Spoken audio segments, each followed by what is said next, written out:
चिड़िया का बेटा कूकू जग्गू के घर खेलने आता है। जग्गू की मम्मा ने अपने बेटे के लिए नूडल्स बनाई थी। जग्गू कौवा बैठा नूडल्स खा रहा था। जग्गू, ये नूडल्स तो बहुत स्वादिष्ट होंगे। हाँ, ये लो, एक चम्मच खा लो। जग्गू थोड़ी सी नूडल्स कूकू को देता है। कुकू, तुम भी अपनी मम्मा से नूडल्स खाने की जिद करना। आंटी, मगर मेरी मम्मा के पास तो इतने पैसे ही नहीं होते कि मुझे नूडल्स बना कर दे। बच्चे जब रोते हैं, जिद करते हैं, तो माँ बाप कोई ना कोई जुगाड़ लगा ही लेते हैं। कूकू बच्चा था, वो गोरी कौवी की बात पर पक्का हो जाता है और अपने घर चला जाता है। जग्गू जग्गू, अब देखना चिड़िया का बच्चा घर जाकर अपनी माँ को कितना तंग करेगा। मुझे नूडल्स खानी है, मैं दाना नहीं खाऊंगा, नहीं खाऊंगा। बेटा कूकू, मेरे पास पैसे नहीं है, मान जाओ बेटा, ये मकई का दाना खा लो, मैं बहुत मेहनत से लाई हूँ। मुझे नहीं खाना ये मकई का दाना। बेटा, मैं सारा दिन आपके लिए काम करती हूँ और आप हो के कभी किसी बात पर मुझे तंग करते हो। मम्मा चिड़िया अपने घर से निकलती है और कबूतर चाचा की दुकान पर जाती है। कबूतर भैया, एक पैकेट नूडल्स का दे दें। चिड़िया बहन, माफ करना, मैंने उधार बंद कर दिया है। कबूतर भैया, मेरा बेटा दाना नहीं खा रहा, वह बहुत जिद कर रहा है, मैं कल तक आपको पैसे दे जाऊंगी। ठीक है चिड़िया, मगर याद रखना, अगर पैसे कल ना देकर गई तो तुम्हें मेरे घर काम करना होगा। जैसे तैसे चिड़िया अपने बेटे के लिए नूडल्स ले लेती है। कूकू नूडल्स खाकर बहुत खुश होता है। वो ये नहीं जानता था कि उसकी मम्मा कैसे उसके लिए नूडल्स लाई हैं। आंटी, गोरी ठीक ही कहती है, मम्मा ने कोई जुगाड़ लगाकर मुझे नूडल्स लाई दी। कुकू, ये चाबी वाली गाड़ी है, मैं आज ही अपने बेटे जग्गू के लिए लाई हूँ। आंटी, थोड़ी देर मैं भी इस गाड़ी से खेल लूँ। ना, मैं अपनी गाड़ी किसी को नहीं दूंगा। आज फिर अपनी माँ से जाकर जिद करना, देखना तुम्हारी माँ तुम्हें भी ला देगी। जैसे कल मम्मा मेरे लिए नूडल्स ले आई थी, मैं ऐसा ही करूँगा। जब मम्मा चिड़िया घर आती है तो कूकू जोरों से रोने लगता है। मुझे गाड़ी लेनी है, मुझे चाबी वाली गाड़ी लेनी है। बेटा, वो चाबी वाली गाड़ी तो पूरे 200 की आती है, मैं कहाँ से ला कर दूँ आपको? सबके पास है, गोरी आंटी ने भी। ये क्या तुम हर वक्त गोरी आंटी लगाए रखते हो? बेटा, वो जानबूझकर तुम्हें ऐसे बोलती है ताकि तुम अपनी मम्मा को परेशान करो। गोरी आंटी बहुत अच्छी है, काश मेरी मम्मा भी गोरी आंटी होती। आप जाइए, मैं नहीं बोलता आपसे। कूकू अपनी मम्मा से नाराज हो जाता है। अच्छा ठीक है, मैं कल बाजार जाऊंगी और ला दूंगी तुम्हें भी वो चाबी वाली गाड़ी। मम्मा चिड़िया अपने घर से निकलती है। तोते भैया, मुझे थोड़े पैसों की जरूरत है, क्या आपके पास कोई काम है? हाँ चिड़िया, मेरी ये लाल मिर्ची छत पर फैलानी है। अगर तुम मेरी लाल मिर्ची छत पर चढ़ाकर फैला दो तो मैं तुम्हें पैसे दूंगा। चिड़िया मान जाती है और टोकरी भरकर मम्मा चिड़िया लकड़ी की सीढ़ी पर चढ़ती है और तोते की लाल मिर्ची छत पर फैलाने लगती है। कूकू भी हर रोज की तरह खेलने के लिए जग्गू के घर जाता है। अभी कूकू घर के बाहर ही था कि उसे गोरी आंटी की आवाज सुनाई देती है। जग्गू, देखना, मैं कूकू को इतना बिगाड़ दूंगी कि तंग आकर एक ना एक दिन उसकी माँ मर जाएगी और फिर कूकू के घर पर हम कब्जा कर लेंगे। मम्मा, कल भी वो बहुत रोया घर जाकर। उसने तो अपनी मम्मा को गंदी भी कहा था। वो रो रो कर अपनी मम्मा से चाबी वाली गाड़ी मांग रहा था। कूकू ये सब सुनकर रोने लग जाता है। गोरी आंटी बुरी है, मैंने गोरी आंटी की बात मानकर मम्मा को बहुत तंग किया। सारा काम कर लेने के बाद मम्मा चिड़िया आखिरी लाल मिर्ची की टोकरी लेकर सीढ़ी चढ़ रही थी कि मम्मा चिड़िया का पांव फिसल जाता है और मम्मा चिड़िया गिर जाती है। मेरी टांग टूट गई है। किसी न किसी तरह तोता चिड़िया को उसके घर तक पहुंचा देता है। कूकू अपनी मम्मा की टांग पर पट्टी बंधी हुई देखकर रोने लग जाता है। मम्मा, आपकी टांग पर क्या हुआ है? मैं ठीक हूँ बेटा, आप मुझसे नाराज ना होना। मैंने आपकी चाबी वाली गाड़ी लेने के लिए पैसे बना लिए हैं। मिट्ठू, वो चाबी वाली गाड़ी लेकर आने ही वाला होगा। थोड़ी देर बाद मिट्ठू तोता चिड़िया के घर आता है। ये रही चिड़िया चाबी वाली गाड़ी। जितना तुमने मेरा काम किया था उन पैसों से चाबी वाली गाड़ी ही आई है। मिट्ठू चाबी वाली गाड़ी देकर चला जाता है। बेटा, आप अब भी खुश नहीं हुए हो क्या? कोई और चीज लेनी है अब? मम्मा, मुझे माफ़ कर दें, मुझे सब पता चल गया है। गौरी आंटी जानबूझकर मुझे ऐसी बातों पर लगा रही थी ताकि मैं आपको परेशान करूं। आज के बाद मैं कभी आपको तंग नहीं करूंगा। ऐसे कूकू सुधर जाता है और हमेशा अपनी माँ का हर कहना मानता है। कालू, मैंने तुमसे कितनी बार कहा है, समय रहते ही अपने लिए मजबूत घर बना लो, मगर नहीं, तुम तो अपनी मस्ती में ही घूमते रहते हो। आपसे तो एक भी काम नहीं होता। अब देखिए हम दोनों बारिश में कैसे भीग रहे हैं। बाकी सब पक्षी अपने अपने घरों में आराम से सो रहे हैं। बारिश में भीगकर मुझे बीमार नहीं पड़ना चाहिए। किसी पक्षी के पास जाकर मदद मांगते हैं। मगर गौरी, इतनी बारिश में कोई भी पक्षी हमारी मदद क्यों करेगा? वो चिड़िया है ना, वो करेगी हमारी मदद। चलिए उसके घर चलते हैं। मगर गौरी, उसका पति टुन्नू तो मुझसे बहुत नफरत करता है, क्योंकि मैंने कई बार उसकी भोजन चुरा ली थी। मैं नहीं जाऊंगा राणो से मदद मांगने, वो हमें मुंह पर ही मना कर देगी। जाना है तो तू जा। अरे कालू जी, आप तो बेकार में ही डर रहे हो। उसका पति अब इस जंगल में नहीं है, वो किसी काम से शहर गया हुआ है। अरे वाह, अब तो वो चिड़िया घर में अकेली होगी। चलो हम उसके पास ही चलते हैं। राणो का घर भी इतना मजबूत नहीं था, हवा के कारण वो कभी भी टूट सकता था। वो दोनों कौवे चिड़िया के घर के बाहर आकर बैठ जाते हैं। गौरी, यहाँ आकर क्यों बैठ गई हो? दरवाज़ा खटखटाओ और रानो को बाहर बुलाओ। कालू, ये काम तुम भी तो कर सकते हो। तुम क्या यहाँ मेरी शक्ल देखने के लिए आए हो? देखो गौरी, तुम दरवाज़ा खुलवाना है तो जल्दी से खुलवा, वरना मैं यहाँ से जा रहा हूँ। हाँ हाँ ठीक है, खुलवा रही हूँ दरवाजा। ऐसा कहकर गौरी चिड़िया का घर का दरवाज़ा जोर जोर से खटखटाने लगती है। रानो जल्दी से अपना घर का दरवाज़ा खोलकर घर से बाहर आती है। गौरी, कालू भैया, क्या हुआ? आप दोनों इतनी रात को और तेज़ बारिश में मेरे घर क्यों आए हो? क्या बात है? वो क्या है ना, बारिश की वजह से हम दोनों पति पत्नी बारिश में बहुत भीग रहे हैं। हमारे पास एक पक्का घर भी नहीं है। तुमको तो पता है मेरे पति कालू कितना आलसी है। क्या तुम बारिश रुकने तक हम दोनों को तुम्हारे घर में रख सकती हो? बारिश रुकते ही हम दोनों हमारे लिए पक्का घर बना लेंगे। हाँ हाँ, क्यों नहीं। बारिश रुकने तक तुम दोनों मेरे घर में आराम से रह सकते हो। वैसे मेरे पति जी टुन्नू भी यहाँ नहीं है, मैं अकेले ही रह रही हूँ। तुम दोनों आराम से रह सकते हो। तुम्हारा बहुत बहुत धन्यवाद चिड़िया। क्या अब हम दोनों अंदर आ सकते हैं? हाँ हाँ, आप दोनों जल्दी से घर के अंदर आ जाइए। वैसे भी आप दोनों कब से बारिश में भीग रहे हो। फिर चिड़िया दोनों कौवों को घर के अंदर ले आती है और उन्हें नरम नरम घोंसला देती है। रानो बहन, क्या तुम हम दोनों के लिए गर्मा गर्म चाय बना सकती हो? वो क्या है ना, हम दोनों कब से बारिश में भीग रहे थे, अब हम दोनों को बहुत ठंड लग रही है। हाँ कालू भैया, क्यों नहीं आप दोनों आराम से घोंसले में बैठना। मैं अभी आप दोनों के लिए गर्मा गर्म चाय बना कर लाती हूँ। फिर चिड़िया दोनों के लिए गर्मा गर्म चाय बना लेती है और उन दोनों को चाय पीने के लिए दे देती है। रानो बहन, तुम्हारा बहुत बहुत धन्यवाद हमारा ध्यान रखने के लिए। नहीं नहीं कालू भैया, ऐसी कोई बात नहीं है। अगर पड़ोसी पड़ोसियों का ध्यान नहीं रखेगा तो कौन रखेगा। आप जल्दी से गर्मा गर्म चाय पी लीजिए। फिर गौरी और कालू गर्मा गर्म चाय पी लेते हैं। रात वो दोनों चिड़िया के घर में आराम से सो जाते हैं। सुबह होते ही रानो बारिश में ही भोजन की तलाश में घर के बाहर आती है। गौरी, सुबह हो गई है, जल्दी से उठो। रात को मुझे बहुत अच्छी मीठी नींद आई है। कालू पति जी, अब तो यह घर हमारा ही है। हम रोज इसी घोंसले में आराम से सो जाएंगे। मगर गौरी, ये तुम क्या कह रही हो? ये तो चिड़िया का घर है, ये घर हमारा कैसे हो सकता है? कालू, तुम तो हमारे लिए घर बना नहीं सकते हो। क्यों ना हम चिड़िया के घर ही छीन ले।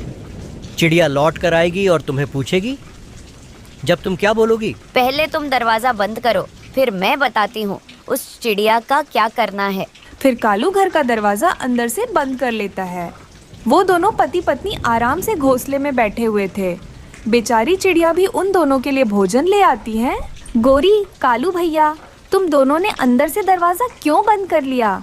जल्दी से दरवाजा खोलिए। बाहर बहुत तेज बारिश हो रही है और मैं बारिश में भीग रही हूँ। चिड़िया, तू यहाँ से चली जा। अब ये घर हमारा हो गया है। मैं तेरे लिए दरवाजा नहीं खोलूंगी। ये तुम क्या कह रही हो गौरी? तुम तो मेरे घर में मुझे आने से ही मना कर रही हो। जल्दी से अब दरवाजा खोलो। क्यों री? चिड़िया, तुझे एक बार कहते ही समझ में नहीं आता। मैंने बोल दिया ना, ये घर तेरा था, अब तो मेरा हो गया।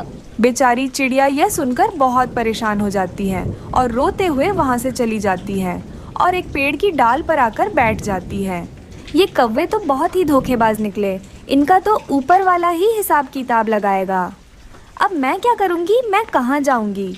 ऐसा कहकर रानो अपनी नज़र चारों ओर घुमाती है। तभी उसको दूर जंगल में एक अनार की खेत दिखाई देती है। वो जल्दी से उस खेत में जाती है। अरे वाह, यहाँ तो अनार का पेड़ लगा हुआ है। क्यों ना मैं इन अनार से ही अपने लिए घर बना लूँ। कम से कम बारिश के पानी से तो बच ही जाऊंगी। ऐसा सोचकर रानो कुछ अनारें इकट्ठा कर लेती है और एक खुले मैदान में आकर अपने लिए एक बड़ा सा अनार का घर बना लेती है। रानो जल्दी से अनार के घर में आकर बैठ जाती है। बारिश और तेज़ हो रही थी, साथ साथ जोरों की हवा चल रही थी। रानो का पुराना घर टूट जाता है, जिस वजह से कौवे उसके नीचे दबकर मर जाते हैं। उन दोनों को अपनी सज़ा मिल जाती है। कुछ दिनों बाद जंगल में बारिश रुक जाती है। रानो का पति शहर से जंगल लौट आता है। टुन्नू शहर से बहुत सारे पैसे कमा कर लाता है। रानो अपने पति टुन्नू को देखकर बहुत खुश हो जाती है और उसे सारी बात बताती है। अपनी पत्नी रानो की हिम्मत देखकर टुन्नू बहुत खुश हो जाता है। फिर दोनों पति पत्नी अनार के घर में खुशी खुशी से रहने लगते हैं। जंगल में बारिश का मौसम आ ही गया था। रानो चिड़िया तरह तरह के फलों के मजबूत घोंसले बनाकर पक्षियों को बेचा करती थी और रानो का कारोबार बहुत अच्छे से चल रहा था। रानो चिड़िया खुद भी एक मजबूत घर में रहती थी। चिड़िया, तुम बहुत अच्छी हो। तुम्हारे बनाए हुए फलों के घोंसले बहुत अच्छे होते हैं और तुम्हारे दाम भी एकदम मुनासिब है।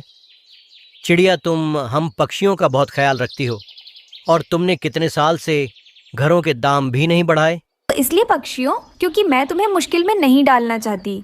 मेरा घर तुम पक्षी आराम से खरीद लेते हो और मुझे मुनाफा भी अच्छा खासा हो जाता है। वही उसी जंगल में कालू कौवा भी रहा करता था। कालू कौवा काफ़ी आलसी था और कोई कामकाज नहीं करता था। गोरी कौवी कालू कौवे से बहुत परेशान थी। अरे कालू जी, आपने मुझे बहुत परेशान कर दिया है। मैंने अपने पापा को बुलाया है, अब वही आपको सबक सिखाएंगे। हाँ हाँ, बुलाओ बुलाओ गौरी, मैं तुम्हारे पापा से बिल्कुल भी नहीं डरता। उसी समय गोरी का बाप कालिया कौवा वहाँ आ जाता है। कालू, मैंने सब सुन लिया है। मैं आखिरी बार कहने आया हूँ कि कोई काम धंधा कर लो, वरना मैं गोरी को हमेशा के लिए अपने साथ ले जाऊंगा। हाँ पापा, मैं भी कामचोर कालू जी के साथ बिल्कुल भी नहीं रहना चाहती। ये तुम क्या कह रही हो गौरी? मैंने रानो चिड़िया का कारोबार देखा है। चिड़िया पक्षियों को मजबूत घर और घोंसले बनाकर देती है। मैं भी यही चाहता हूँ कि मैं भी रानो चिड़िया की तरह यही कारोबार करूँ। बस आप मुझे लकड़ियाँ दिलवा दें और मैं खूब मेहनत करूँगा। लकड़ियों के पैसे भी मैं लौटा दूंगा। ठीक है कालू, लेकिन ये तुम्हारा आखिरी मौका है। मैं तुम्हें लकड़ियाँ खरीद कर दे देता हूँ, परंतु अब से तुम बहुत मेहनत करोगे। थोड़ी देर के बाद गोरी का पिता कालू को ढेर सारी लकड़ियाँ दिलवा देता है। अब कालू लकड़ियों के मजबूत घर बनाना शुरू कर देता है। 2 दिन गुजर जाते हैं। 2 दिन की कड़ी मेहनत के बाद कालू ने काफ़ी सारे घास के और लकड़ी के घर बना लिए थे। अब कल जाकर मैं सारे घर बेचूंगा और रानो चिड़िया की तरह बहुत ज्यादा अमीर हो जाऊंगा और गोरी मुझे छोड़कर कभी नहीं जाएगी। अगले दिन कालू कौवा पक्षियों को आवाज लगाते हुए उनसे कहता है, आ जाओ रे, आ जाओ पक्षियों, नए घर खरीद के ले जाओ, मजबूत घर ले जाओ। कालू काफी देर तक बैठा रहता है और पक्षियों को आवाज लगाता है, पर कोई भी पक्षी उसके पास नहीं आता। अरे या क्या, कोई भी पक्षी मेरे घर खरीदने नहीं आ रहा है। ऐसे कैसे चलेगा? अगर मेरी ये भी मेहनत जाया हो गई तो फिर मैं क्या करूंगा? वहीं दूसरी तरफ रानो के पास 2 पक्षियों की भीड़ लगी हुई थी। दूसरे जंगल के पक्षी भी रानो के पास आ रहे थे। अरे रानो, तुम्हें पता है कालू कौवे ने तुम्हारे घर बेचने की दुकान खोली है, लेकिन हम पक्षी तो सिर्फ तुम्हारे ही घर खरीदेंगे क्योंकि तुम्हारे घर बहुत मजबूत होते हैं। अब तुम जल्दी से मेरे पेड़ पर एक फल का पक्का घर बना दो ताकि मैं अपने घर में सुकून से रह सकूं। कालू कौवा चिड़िया के चलते धंधे को देखकर काफी ज्यादा जलता था। चिड़िया ने सारे पक्षियों को अपना ग्राहक बनाया हुआ है घोंसले बेचकर। कोई भी पक्षी मेरे घर नहीं खरीद रहा। मुझे किसी भी तरह सभी पक्षियों को अपनी तरफ लाना होगा और यह तभी मुमकिन है जब चिड़िया अपना कारोबार बंद कर दे। मैं चिड़िया का यह घर बनाने का कारोबार बंद करके ही रहूंगा। फिर कालू कौवा मिट्ठू तोते के घर के पास जाता है। ये तोते का घर चिड़िया ने आज ही बनाया है, अब आएगा मजा। फिर कालू मिट्ठू तोते के घर में न होने का फायदा उठाकर उस घर पर जोर जोर से कुल्हाड़ी चलाता है, जिस कारण वो घर काफी कमजोर हो जाता है। बस ये घर बहुत ज्यादा कमजोर हो गया है, कुछ देर में ये घर टूट फूट जाएगा। ये कहकर कालू वहाँ से चला जाता है। कुछ ही देर में मिट्ठू तोता वहाँ आता है। उसका घर तो नीचे गिर के टूट चुका था और उसके अंडे भी उसके अंदर दब चुके थे। अरे बाप रे, ये क्या हो गया? मैं तो लुट गया, बर्बाद हो गया। मेरे अंडे और ये घर कैसे टूट गया? और ये नया घर तो मैंने चिड़िया से बनवाया था। मैं नहीं छोड़ूंगा उसे। मिट्ठू तोता गुस्से में रानो के पास जाता है। चिड़िया, मेरे पैसे वापस करो। तुमने मुझे इतना कमजोर घर बना कर दिया है। मेरा घर नीचे गिर के टूट गया और मेरे अंडे भी टूट गए, सिर्फ और सिर्फ तुम्हारी वजह से। क्या मिट्ठू, ऐसा कैसे हो सकता है? मैंने तो आपका घर बहुत मजबूत बनाया था, मगर आप चिंता ना करें, मैं आपको दोबारा घर बनाकर देती हूँ। नहीं चिड़िया, अब मुझे तुम पर भरोसा नहीं रहा। मैं तुमसे कोई काम नहीं करवाऊंगा। बस तुम मेरे पैसे वापस कर दो। फिर चिड़िया तोते के पैसे उसे वापस कर देती है। फिर चिड़िया कबूतर का घर बनाकर जैसे ही जाती है, कालू उस घर को भी कमजोर कर देता है। कबूतर खुशी खुशी से उस घर को देखने आता है, तभी वो घर नीचे गिर जाता है। अरे राणो, मैं तुम्हें छोड़ूंगा नहीं। तुमने मेरे घर को इतना कमजोर बनाया है। कितनी जल्दी टूट गया मेरा घर। बस इसी तरह कालू चिड़िया की एक एक करके सारे ग्राहक खत्म कर देता है। आओ पक्षियों, आओ एक बार मेरे घर को खरीद कर देखो। मेरे घर बहुत मजबूत है। सारे पक्षियों कालू के पास आते हैं और कालू के बनाए हुए घर खरीदने लगते हैं। चिड़िया का कारोबार अब तो बिल्कुल ही खत्म हो गया था, जिस कारण चिड़िया काफी ज्यादा परेशान थी। अरे ये सब कैसे हो गया? ना जाने किसकी नजर लग गई मेरे कारोबार पर। पहले तो मेरे घर बहुत ज्यादा मजबूत हुआ करते थे, अब ना जाने मेरे बनाए हुए घर इतने जल्दी क्यों टूट जाते हैं। थोड़ी ही देर में चिड़िया जंगल के सभी पक्षियों को जमा करती है। अरे पक्षियों, मेरी बात तो सुनो। मुझे लगता है मेरे बनाए हुए घर को जानबूझकर कोई तोड़ रहा है, क्योंकि ऐसा मेरे साथ कभी नहीं हुआ। और मुझे तो कालू पर शक है, क्योंकि जब से कालू ने अपने घर का कारोबार शुरू किया है, मेरे घर तभी से टूटने लगे हैं। ज़रूर इन सब के पीछे कालो कौवे का ही हाथ है। बस एक बार तुम मेरा साथ दो, चाहे मुझसे घर ना बनवाओ। एक बार कबूतर भैया, तुम मुझसे घर बनवाने का नाटक करो। मैं छुप कर देखूंगी कि वह घर कैसे टूटता है। फिर अगले दिन रानो कालू को दिखाने के लिए एक पेड़ पर घर बना रही थी। अरे राणो, किस पक्षी का घर बना रही है? जिसका भी हो, मैं तो आज इस घर को तोड़ ही दूंगा। शाम होने पर चिड़िया घर बनाकर वहां से चली जाती है और सब पक्षी और चिड़िया उस घर पर नजर रखे हुए थे। बस चिड़िया के वहां से जाते ही कालू उस घर के पास आता है और उस घर पर जोर जोर से कुल्हाड़ी चलाता है। सारे पक्षी ये सब देखकर कालू कौवे पर बहुत ज्यादा गुस्सा होते हैं और सभी पक्षी फौरन कालू के पास जाते हैं। बेवकूफ कौवे, तुम्हें क्या लगा था मैं पागल हूँ? तुम ये सब करके अपना कारोबार चमका रहे हो, मगर आज तुम्हें पक्षियों ने देख लिया है और आज हम पक्षी तुम्हें छोड़ेंगे नहीं। आज हम इसे बहुत मारेंगे। चलो मारो पक्षियों। फिर सभी पक्षी अपना अपना गुस्सा कालू कौवे पर निकालने लगते हैं और इस तरह कालू कौवे को अपनी गलती की सज़ा मिल जाती है।